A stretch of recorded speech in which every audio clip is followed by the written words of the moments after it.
হচ্ছে 5G 6G জামানায় ভগবানও কিন্তু খুব তাড়াতাড়ি রিপ্লাই দিচ্ছে, মানে আমাদের মন থেকে চাওয়া যে কোনো জিনিস খুব তাড়াতাড়ি দিচ্ছে। দেখো, কালকে 6:30 নাগাদ বৃষ্টি হয়েছিল, 8 ঘন্টার জন্য হয়েছিল।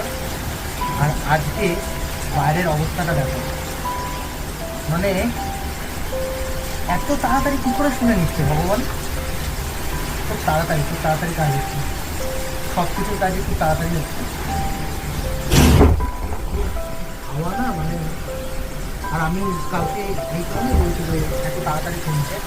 আচ্ছা, কালকেই বলেছিলাম যে আমি একটু ভিজতে চাই, ভিজতে পারলে খুব ভালো হতো। আর আজকে আমি দোকানে গেছি, দোকানে গিয়ে আর একটুখানি চুলদাড়ি কাটতে গেছিলাম। চুলদাড়ি কেটে এসে চুলদাড়ি কাটা আর একটুখানি বাজার ছিল, সেগুলো করেছি।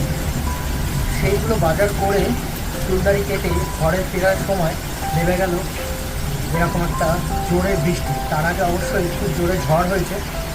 আর সেই ঝড় নাকি আসতে আমার ঐরাবতকে নিয়ে একটু অসুবিধা হয়েছে।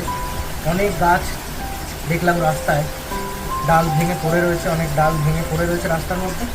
তো সেইগুলো কাটিয়ে এলাম, বাট বৃষ্টিতে ভিজেছি, এই একটা আনন্দ তো রয়েছে।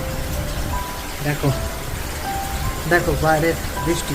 আজকে তোমরা আশা করি সকালের দিকে হয়েছে, তাই তোমরা পুরোটা বুঝতে পারবে।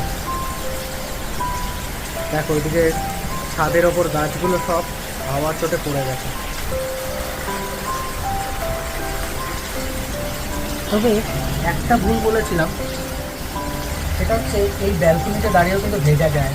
দেখো আমি ভিজছি, আমি কিন্তু ভিজে যাচ্ছি। এমন নয় যে ব্যালকনিতে দাঁড়িয়ে ভেজা যাবে না, ওপরে উঠলেই ছাদে ভেজা যায়, বাট আমি অলরেডি ভিজে গেছি, তাই আর বেশিক্ষণ দেরি করবো না, ঠান্ডা লেগে যেতে পারে। সোমবার থেকে আবার অফিস, তো চলো এখন আমি স্নান টান করে নিই, পরে কথা হবে।